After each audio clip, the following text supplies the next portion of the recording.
I am Heidi Siefkas, and I am an author and an adventurer.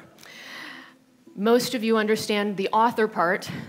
The adventurer is what I am going to share with you today in hopes of sparking in you that you take your own adventure in 2015. So let's take a trip down memory lane. Do you remember when you were curious? You did what you liked, and it felt good. When you ran as fast as you could with your bare feet and you tumbled down a hill, or you ran through a sprinkler on a hot summer day. You lived your life like a choose your adventure book. At the end of that chapter, your school day, your work week, you had two options. A, Broadway tickets in New York City. B, kayaking in Isla Morada. Yay! All of the above. So when did fear get in the way of your adventurous self?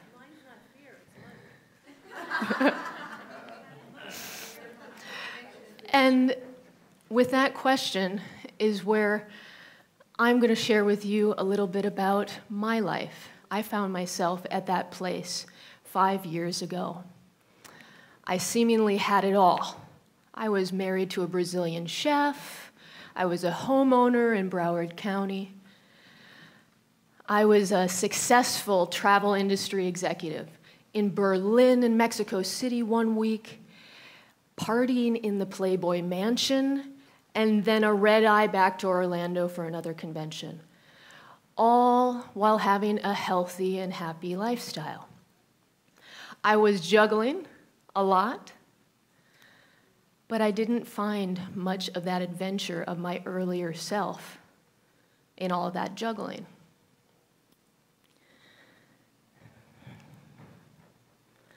I didn't have as much fun because I was trying to be perfect.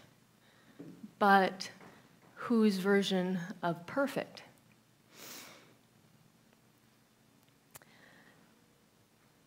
In fall of 2009, while I was seamlessly juggling all of these balls and holding everything together almost perfectly, the life as I knew it stopped. All of my fears came to fruition. I lost everything. My health, my marriage, and my career. On one of these travels, I ended up in Hudson River Valley, New York. And a 1,000-pound tree limb struck me. Without warning, I did not hear a thing, see a thing, or feel a thing. And you would think this adventurous persona would have been hiking, kayaking, doing something amazing. I was taking out the trash. That tree limb broke my neck and left me unconscious for 5 days. When I awoke in ICU, I had no idea what had happened to me. I was bewildered, confused, scared, but also grateful that I was alive. During those early days and through the next weeks, in coming to terms with that major trauma, I also discovered that my husband had been living a double life for over a year with a younger woman. Because of the lengthy recovery that I was going to be subjected to, my employer called me and forced me to resign. The life as I knew it stopped. I lost everything. The title of my book is When All Balls Drop, and that comes from the fact that all of those balls I was juggling simultaneously dropped. And I imagine that many of you can connect to that feeling that all balls have dropped at one point in time. Whether you connect to one piece of that story, all of those pieces, or perhaps in your life it's happened numerous times. In losing everything, I found that there was an upside. And over that 9-month recovery process of not only physically recovering, but also emotionally and mentally recovering from the trauma, a divorce, and a career shift, I found that the upside of losing everything was perspective.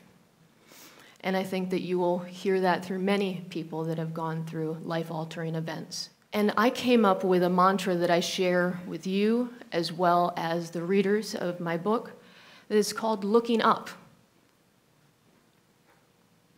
And it stems from that power of perspective, and it just means two things. To be aware of your surroundings, so be in that moment, be mindful. And the second is to look up, to spin your situation positively, because there is some learning behind whatever experience, whether that be horrible or amazingly beautiful. And you're going to hear throughout the weekend a lot about how can you gain perspective. And you have to take the time to gain perspective through a meditative process or other techniques. Some practice yoga. Some have moments of reflection in their car or their SUV, watching the sunrise, taking a walk.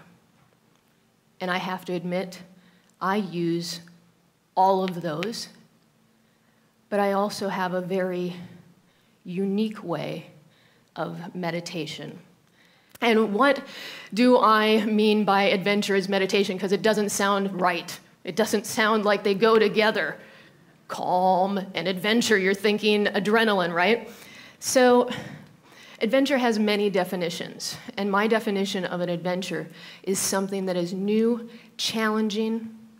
It perhaps sparks fear, but it's something that is all-consuming. It takes you to a place that you need to be in the moment. And that is where you have that shift in perspective or along that process. For some, that could mean that it would be trying a new sport, doing stand-up paddleboarding. It could be a solo venture to a place that you've never visited. It could also be writing your story. I've talked to many of you that you say, I have a book in me as well. So I'm going to share with you some of my adventures as well as this perspective that I gained.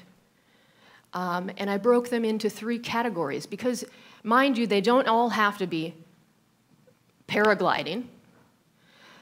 They're not always physically challenging. Sometimes they're completely a mental challenge, or perhaps a combination of physical, mental, and emotion.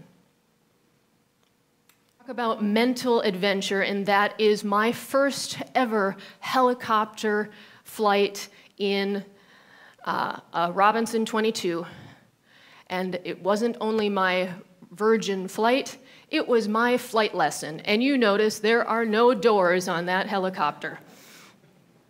I was given the controls. I consider myself rather ambidextrous, but this was a different type of feeling. It wasn't a steering wheel.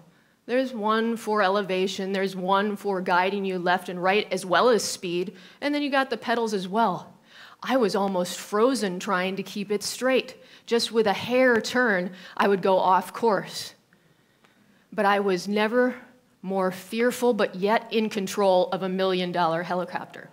What I'll tell you is that doing a physical activity, well, it makes me very grateful that I have a second chance on life. After doing those 2 accomplishments, I felt like I had just managed to triumph a huge feat. But also, when I was given muddy conditions or steep inclines or dry rock slides or the swells in the current, I had to be right there. There were no to-do lists. There was no, when do I need to pick up the kids? Oh, I got dry cleaning to pick up. It was paddle, paddle, paddle, paddle, into the wave. Paddle, paddle, paddle, into the wave. There. So we talked about mental, physical, and now emotional. And this is on my walkabout. And you guys have probably heard about a walkabout. It's that rite of passage that the Aborigines in Australia take. Or perhaps you learned about it from Mick Dundee at Walkabout Creek when he was talking to Wally in the 1980s. I love that film. And this is my South American walkabout that I took after it was exactly a year and a half after my full-blown life catastrophe. And I used it as my test to prove to myself that I was healed.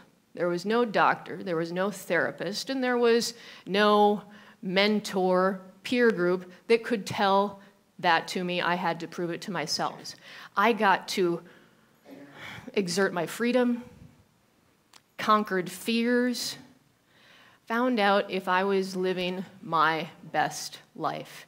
Was I on the right path? Takeaway from my adventures and my form of meditation is that it is a wonderful way to recalibrate and check in with yourself. Are you on that correct path? It's also a way for you to get out of your surroundings and look with a new lens. So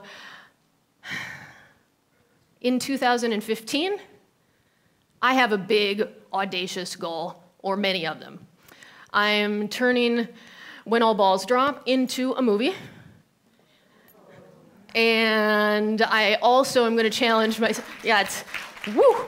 Also going to be going to Greece for my first time and then finishing the sequel, which should be out in September. So I end by asking you 2 questions with a challenge. The first is, what's your adventure in 2015? And then, whatever it is, what is holding you back? Because I know that you can tap into that brave and adventurous self. I did, and you can too. Here's to Adventurous 2015. Here's to looking up.